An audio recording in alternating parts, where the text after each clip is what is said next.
सभी साथियों को क्रांतिकारी जय भीम, नमो बुद्धाय, नीला सलाम, जय संविधान। सबसे पहले यहाँ के सभी ग्राम सभा के माताओं बहनें, पिता तुल्य, हमारे छोटे भाई, नन्हे मुन्ने, सभी लोगों को संत श्री रोमड़ी गुरु रविदास जी के जयंती पर हार्दिक बधाई और शुभकामनाएं।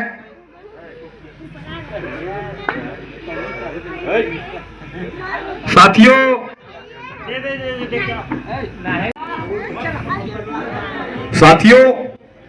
देखिए, हमारे लोगों में गांव-गांव में कहीं कहीं ऐसा भी रैंडमना होती है, कुछ लोग होते हैं ऐसे, लेकिन हम लोगों को इस चीज पे ध्यान नहीं देना है। साथियों देखिए, हमारा समाज इसी वजह से पीछे है और कोई बड़ी बात नहीं है। आज आरएसएस मीटिंग जब करती है, ब्राह्मण समाज की जो मीटिंग होती है, उस मीटिंग में यही बताया जाता है कि जहां छोटी बिरादरी की बस्ती हो वहां पे ठीका खोलो, उनको बर्बाद करो। इसीलिए ठीका खोला जाता है। आप कहीं भी उठा के देखेंगे, क्योंकि मैं मीटिंग में सम्मिलित हूं, आरएसएस का मैं एक कार्यकर्ता भी रहा जिस समय हम जागरूक नहीं थे। बड़ी बड़ी जब मीटिंग होती है उन लोगों की, उसमें कोई चमार कट्टी धोबी पासी कोई नहीं रहेगा, वहां पे मुसहर कोई ना रही। वहां बड़ी बिरादरी के लोगों की मीटिंग होले और मैं यही सिखावल जला कि जहां चमरौटी हो, जहां धोबियाना हो, जहां मुसहर बस्ती है, जहां छोट छोट बिरादरी की बस्ती हो, वही ठीका खोला और वो लोग वही में बर्बाद हुई हैं। अभी मुझे बहुत बुरा लगा ये चीज, लेकिन क्या करेंगे, ये चीज हमें दिमाग से निकालना है, हर जगह होती है। तो साथियों, उनको अभी ये भी नहीं पता है कि जो चल रहे हैं इतना बढ़िया से पहन बूढ़ के घर में जो रह रहे हैं उन्हीं की देन है, और उन्हीं के लगे जो ना के दारू शराब रखत हुआ। नहीं तो ऐसा लोग जो इसमें संविधान ना रहे, ऐसा लोग अब तो क्या हम क्या बताएं। तो माताएं, हमें बहुत खुशी हो रही है कि आप लोग यहां पे बैठ करके बाबा साहब को, बुद्ध जी को, रविदास जी को आप लोग सुनने के लिए आई हैं। और शायद मैं भाइयों को भी धन्यवाद करूंगा कि हमें बुलाए यहाँ पे और मुझे आने का सौभाग्य प्राप्त हुआ इन लोगों के द्वारा। क्योंकि हम अगर गांव-गांव में अपने लोगों के बीच में जा करके अपने लोगों को जागरूक नहीं करेंगे तो कोई मतलब नहीं है। क्योंकि जीवन तो जीना भाई, देखिए एक जानवर भी जीता है। गांव में जानवर है, कुत्ता में देखा, कुत्ता भी है, बच्चा पैदा किया, कहीं ना कहीं से भोजन खिया लेला अपने बच्चा के। तो हम लोग तो खा पी के जी लेंगे कैसो भी करके। बहुत आप देखते होंगे हम लोग पास तो मकान भी है, बहुत जगह आप लोग देखते होंगे बहुत लोगों के पास मकान ही नहीं है, लेकिन तभी भी वो लोग जी रहे हैं। तो जीने के साथ साथ हमें समाज में भी थोड़ा योगदान देना चाहिए। ये बाबा साहब ही बोल के गए थे, मैं नहीं।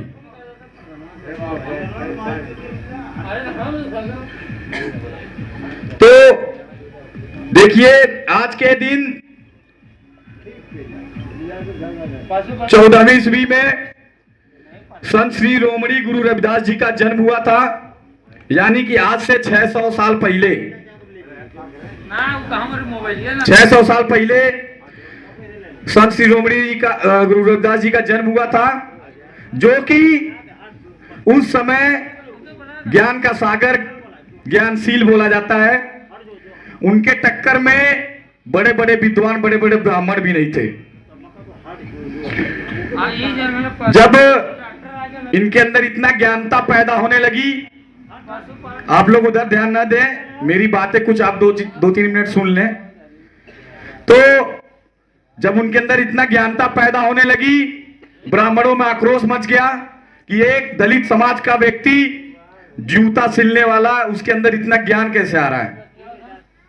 बड़ा विरोध हुआ, बहुत बड़ी चीजें हुई, क्योंकि बहुत लंबी कहानी है। मैं सोच रहा हूं ये सब बात ज्यादा ना बताऊं, आपको मुख्य चीज बताऊं तो जब उन लोग रविदास जी का जब विरोध होने लगा, ब्राह्मण लोगों ने जब विरोध किया कि ये पाखंड फैला रहा है, क्योंकि वो जानते थे कि ये इसका प्रचार इतना ज्यादा हो रहा है तो हमारा धीरे धीरे ब्राह्मण व्यवस्था खत्म हो जाएगी, इसलिए उनको दबाने का प्रयास किया गया। वहां के ब्राह्मण सभी लोग राजा के पास गए। पहले राजतंत्र था, आप लोगों को पता होगा, संविधान नहीं था, पहले राजा ही रहते थे, राजा ही जो आदेश कर देता था वही होता था, कानून नहीं था उस समय। तो राजा के पास जब ब्राह्मण गए तो कहने लगे कि एक रविदास है जो पाखंड फैला रहा है, लेकिन वो तो सच्चे और तन मन से पूजने वाले थे, जिसको मानते थे। वो उनके अंदर ज्ञानता आने लगी। तो अब देखिए, ज्यादा कुछ ना बोलते हुए मैं एक ही बोलूंगा कि आप लोग को जो अधिकार ये मिला है, मैं मुख्य तौर से अपने माताओं को ही कहूंगा, क्योंकि मैं गांव-गांव में महिलाओं को ही जागरूक करने का प्रयास करता हूं।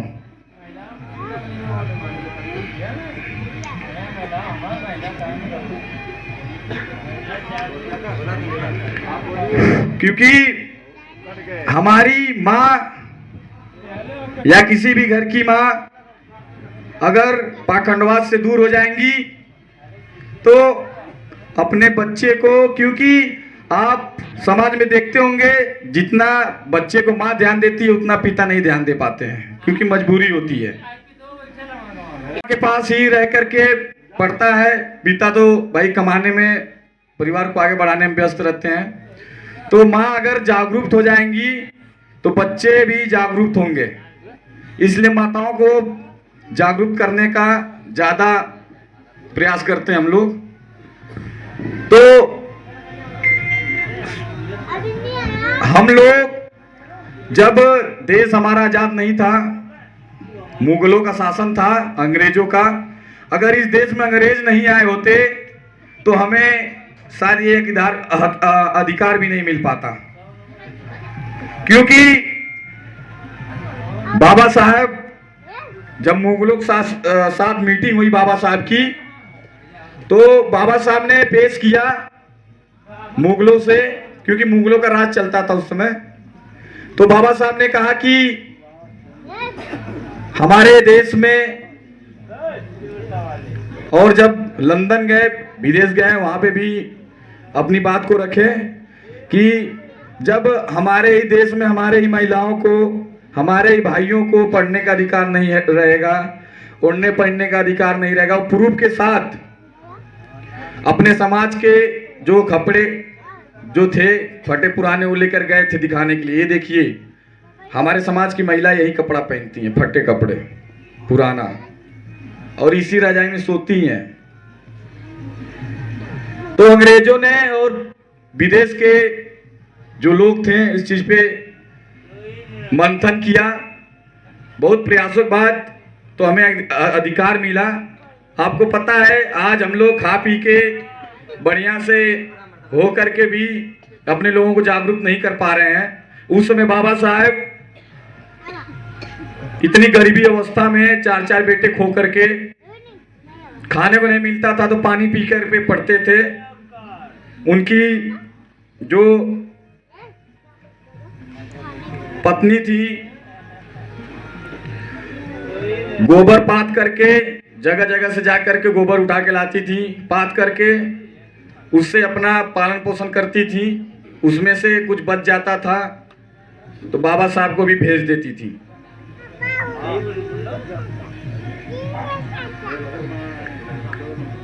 तो इतना संघर्षों के बाद तो बाबा साहब ने हमें इतना अधिकार दिलाया।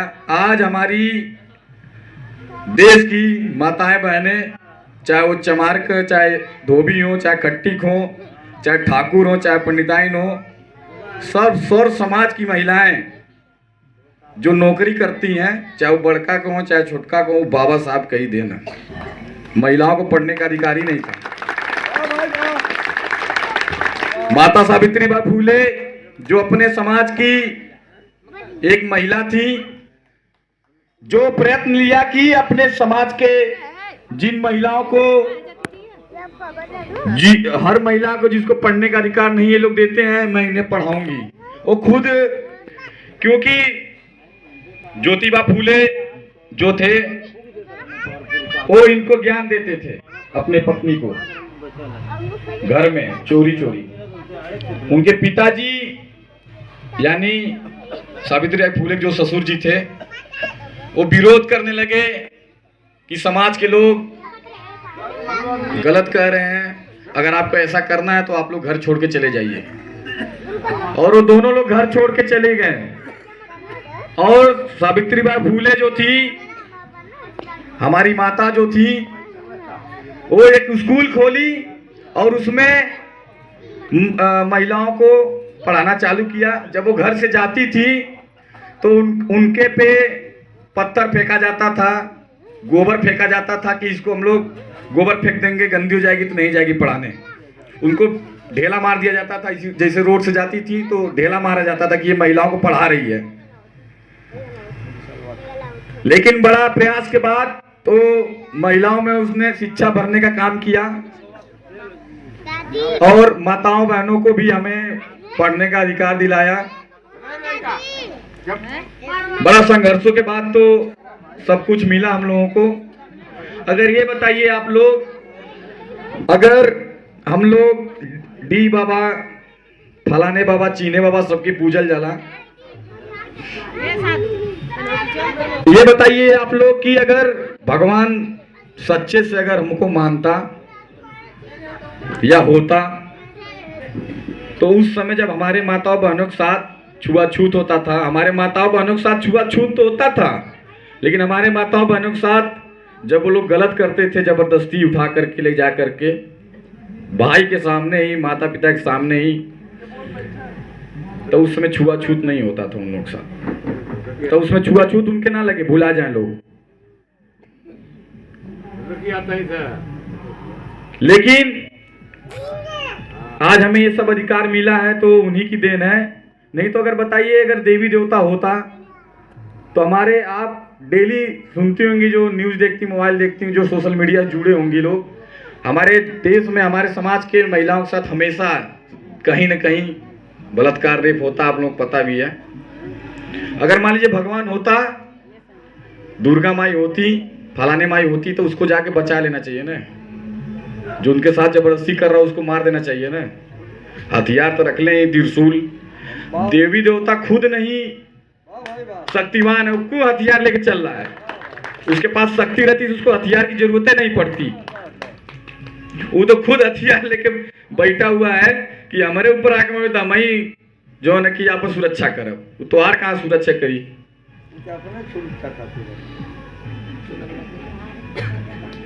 आज हम लोगों को खुद सुरक्षा करने के लिए बाबा साहब ने संविधान में लिख दिया है कि आप खुद हथियार पास करा सकती हैं, लाइसेंसी, और कोई आपके ऊपर जानलेवा हमला करे, कुछ भी करे, आप मार दो, केस में भी बरी हो जाओगे आप। सिस्टम से हर चीज होता है। लेकिन हमारे माताएं बहनें डी बाबा के पूजले बिना रही है ना, भूखी भी देवता का उठुआ वाला, वो सब चीजें से मिली ना। तीज उज आई का होला, जो पति की लंबी उम्र के लिए लोग व्रत रखती हैं, करवा चौथ, छठ पूजा, बल करवा चौथ। हमारे देखिए, हमारी बुआ थी, जब से शादी हुआ तब से वो करवा चौथ भुगती थी अपने पति की लंबी उम्र के लिए। लेकिन हमारे फूफा का मर्डर हो गया, डॉक्टर थे वो। अगर मान लीजिए लंबी उम्र ही होती है इस सब चीज़ों से, तो उनका मर्डर नहीं ना होना चाहिए। लेकिन हमारी बुआ बहुत बड़ा भक्त थी, सब छोड़ दी, कुछ नहीं मानती है। तो यही सब चीज़ें हैं। हम लोगों को जो इतना अधिकार मिला है उन्हीं की देन है। हम लोग देखिए मोबाइल में गाना सुनते हैं, मिरहुआ का, पवन सिंहवा का, फलाने चीने सबका गाना सुने चला ना, बिरहा उरा बड़ा मन से हमारे माताएं बने सुने नहीं, बल्कि हम लोगों को बिरहा ही सुनना है। देखिए अब बाबा साहब का बिरहा, गुरु रविदास जी का बिरहा, हमारे जितने महापुरुष हैं सबके बिरहा बना हुआ। ओम प्रकाश दीवाना का आप लोग बिरहा सुनेंगे, आप लोग फैन हो जाएंगे। बिरहा में ही आपको जागरूक कर देगा, बिरहा में ही, संगीत में ही आपको जागरूक कर देगा। अब इसमें देखिए मिशन का गाना आ रहा है यूट्यूब पे, आप लोग उठा के देखिए, उससे ही आप देख के जागरूक हो जाएंगी। मूवी क्या यूट्यूब पे बाबा साहब का पिक्चर उठा के देख लीजिए, 1 घंटे का, कितना अत्याचार उनके पर हुआ। आप तो पढ़ नहीं सकते तो आंख से देखेंगी ना, आप देखेंगे उतने ही, मैं बता रहा हूँ आप लोग के सीने में आग लग जाएगी, आप लोग जागरूक हो जाएंगे वैसे ही। लेकिन हम लोग क्या करेंगे भाई, सोशल मीडिया का जमाना, उसका भी हम लोग फायदा नहीं उठा पाते हैं। मिरहुआ की बिरहा सुनल जाई, नया नया साला इसमें भोजपुरी में देखिए गाना साले उल्टा पुल्टा गाते हैं सब। हम लोग वही गाँव, हमारे ही समाज में देखता हूँ ज्यादा खुलेआम बसता है पूरा। ये नहीं सोचते हैं कि हमारे समाज की माताओं बहनों पे क्या असर जाएगा। कहीं आप बड़ी बिरादरियों के शादी में जाते होंगे, जो संस्कारी देखते होंगे आप, बहुत कम ही जगह है जो भोजपुरी गाना वो सब बजाते हैं, फिल्मी गाना बजता है शादी ब्याह में। हमारे समाज में चाहे शादी ब्याह रहे चाहे कोनो तीर रहे भैया, बड़ा गंदा गंदा गाना बजेला, अगर उसको ध्यान सुना जाए तो बड़ा उसका गलत मतलब निकलता है। तो यही सब चीजें हैं, ज्यादा कुछ न बोलते हुए। और देखिए भाई, हम लोग अगर यूनिटी में रहेंगे तभी कुछ होगा। और एक देखिए, और किसी पे आप ये सोचेंगे कि हम फलाने के साथ खड़ा रहनी, आज फलाने हमारे साथ ना खड़ा हुआ, तो ये कभी जीवन मत सोचिएगा। आप अपना कर्तव्य पूरा करिएगा, क्योंकि बाबा साहब जब पढ़ के आए, भारत वापस लौट के आए जब, तो उन्होंने जब संपन्न हो गया, भारत आ गए, देश आजाद हो गया, तो संपन्न हुए जब, तो बाबा साहब अपने समाज के पढ़े लिखे व्यक्तियों को, पढ़े लिखे लोगों को पैसा दे करके विदेश भेजे कि मैं विदेश पढ़ के आया, तो सब चीज़ तो अब समानता हो गई है, सबको अधिकार मिल गया पढ़ने का। जब उन्हें विदेश भेजे तो सब जब पढ़ लिख के सेटलमेंट हो गए, तो बाबा साहब कहें कि अब आ जाओ तुम लोग भारत, अब तुम लोगों की जरूरत है, मैंने अब पैदा कर दिया शेर, मैं तो अब तक अकेले लड़ा, अब तुम लोग हो गए हो मेरे कंधे के बराबर लड़ने के लिए, आ जाओ भारत। तो सब क्या कहें, बाबा साहब हम लोग भारत नहीं आ सकते, क्योंकि उस लेवल पे वहीं पे वो सब कमाने लगे, बन गए अधिकारी। वो सब कहे बाबा साहब हम लोग आ नहीं सकते, बाबा साहब बताइए आपको पैसे चाहिए तो मैं भेजता हूं। अगर बाबा साहब ही अगर ये सोचे रहते तो बाबा साहब आज विदेशों में उनको हर chीज मिल रहा था। वहां के जो भी राजा थे, वो बाबा साहब को वहां पे रहने का परमिशन मिल गया था उन्हें, तो बाबा साहब यहाँ इवे नहीं करते। उनको इतनी बड़ा गृहस्थी मिल गई, उनका पूर्वज क्या नाम है, आने वाली पीढ़ी, करोड़न पीढ़ी बीते तब वो कुल खरीदा को। लेकिन बाबा साहब ने ये सब चीजें नहीं सोचा, क्योंकि वो उनकी एक ही मानसिकता थी, हमें हमारे समाज के जो लोग हैं, नाली कीड़े समाज जो हुए हैं, उनको मुझे बाहर निकालना है। तो यही सब चीजें हैं भाई। कभी कभी तो सोचता हूँ, तो मैं खुद बता रहा हूँ, दिल से सोचने के बाद, देखने के बाद, पढ़ने के बाद, या कभी कभी मैं अकेले में बैठा रहता हूँ तो सोचता हूँ, तो मेरे खुद आंख से आंसू आ जाती है कि क्या जीवन था उस समय भाई। हमने तो देखला ही ना, अवल जा जब पढ़ल जाला तो साला पता चलेला तो आंसू आ जाला। लेकिन आज हम लोग इतनी अवस्था से जी रहे तो उन्हीं की देन है, और किसी की देन नहीं है। तो हम लोगों को एक होकर रहना चाहिए, किसी से आशा नहीं रखना चाहिए, लेकिन एकजुट होकर रहना चाहिए। किसी के साथ गांव में एक बच्चे के या एक महिला के साथ कोई दुर्व्यवहार करता है तो मिलके उसे सबक सिखाना चाहिए, चाहे वो कोई हो, चाहे वो कोई लोग भी हो, मिलके सबक सिखाना चाहिए। ये नहीं कि वो हमारे लिए नहीं है तो मैं उनके लिए नहीं जाऊंगा, उनके फलाने को मारा तो उन्हें क्या मतलब है। मैं देखता हूँ गाँव में ऐसा होता है। लेकिन आपको ये सोचना चाहिए कि हमारे खून है, हमारे लोग हैं, इनके लिए हमें लड़ना है, क्योंकि मैंने भी समाज में बड़ा झेला है। मैंने बहुत लाठियां भी खाई हैं पुलिस की, जेल भी रहा हूं 3-3 बार। मैं आपको बता दूं कि भाई लोग हैं, हमें जानते हैं, बहुत पुराना संबंध है भाइयों से। हमारे घर में किसी चीज़ की कमी नहीं होती है, लेकिन हमने वो लाइन ही नहीं चुना। हम कहे कि भाई समाज को, हमको पता नहीं था कि गरीबी क्या होती है। जब मैं समाज में उठना बैठना शुरू किया, लोगों से जुड़ना शुरू किया, संगठन से जुड़ा, तो जब जगह जगह जाना शुरू किया, मोबाइल चलाना शुरू किया, तो मोबाइल में आने लगता है, इस ग्रुप में जुड़े होंगे आप लोग, आने लगता है यहाँ हुआ, मेरे लोगों को यहाँ मारा गया, मेरे लोगों को ये कर दिया गया, मेरे लोगों को वो कर दिया। जगह जगह पहुँचा तो मेरा आँख खुलने लगा। तब मैंने देखा गरीबी क्या होती है, हमारे लोगों की क्या किस अवस्था में भी है। धीरे धीरे पढ़ना शुरू किया, तब पता चला। नहीं तो घर में आराम से खा पी के मैं सोता आराम से, कुछ मतलब नहीं होता। लेकिन उसका कोई मतलब नहीं है। समाज को नहीं कुछ तो बुद्धि दे सकते हैं आप, पैसा है अगर, हर जगह सहयोग कर सकते हैं आप, क्योंकि बाबा साहब ने ही कहा था। बता दे माता आप लोगों को,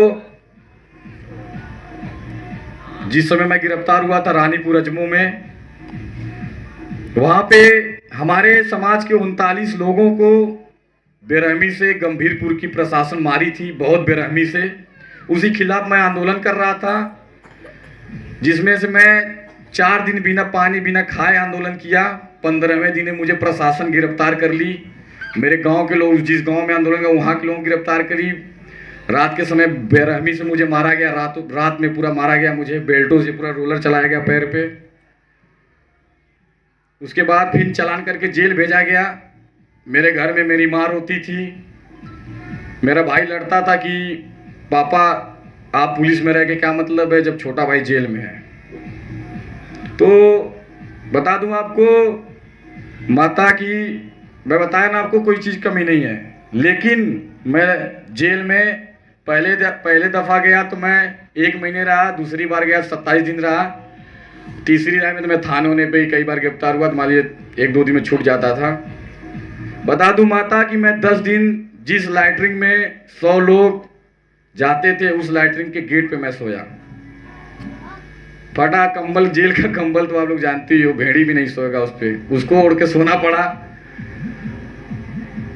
उसके बाद जब इन लोगों को पता चला, भाई हर जगह ही जातिवाद है कि ये सब अपने समाज को जागरूक करने वाले बच्चे हैं, उठा के भेज दिए सब तन्हाई में। जो सिंगल रूम, जितना बड़ा चौकी, इसी में लैट्रिन रहेगी, इसी में आपको रहना रहेगा, रात दिन पते नहीं चलेगा, उसमें लाइट फाइट कुछ नहीं रहेगी। आया तो नहीं, बड़ा बड़ा चूहा कूद के चली है ऊपर, तो बड़ा। लेकिन इस चीज़ों से मुझे झेलना मुझे बहुत अच्छा लगता है, क्योंकि आप देखिए किसी चीज़ से डर जाएंगी आप तो जीवन में कभी आगे नहीं बढ़ पाएंगी। जो हमारे समाज के पुराने लोग हैं, चाचा उचा लोग हैं, जो बड़ा कठिनाइयाँ झेले हैं उस समय के लोग जो हैं, लेकिन आज हम लोग उतनी कठिनाइयाँ जो झेल रहे हैं कुछ नहीं है उन लोगों के समय में जो था। लेकिन तभी भी मैं डरा नहीं, मैं उसी को हथियार बना लिया अपना, क्योंकि आप डरेंगे तो जीवन में कभी आगे नहीं जा पाएंगे। कभी कभी मैं रात में, हफ्ते में मैं समझिए कि 2 दिन खुद रो देता हूँ जब सोचता हूँ ये सब चीज़ें और समाज के बारे में। जैसे देखिए जो अभी हुई है कहानी, इसे सीख भी मिली है, लेकिन होते हैं लोग, हो जाता है हर लोगों के साथ। मान लीजिए आज समझदारी नहीं, बाद में समझदारी हो, लेकिन मान लीजिए आज इनके पास समझदारी, इनके बच्चे के पास समझदारी हो, तो आने वाला पीढ़ी सही हुआ, फिर उसका बच्चा हुआ और जागरूक हुआ, धीरे धीरे जागरूक हो जाएंगे हम लोग आज न कल, क्योंकि पहले से तो बड़ा जागरूक हुई है।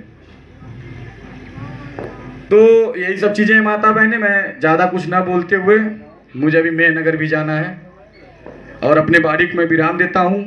सभी लोगों क्रांतिकारी जय भीम, नमो बुद्धाय, नीला सलाम, जय संविधान, जय।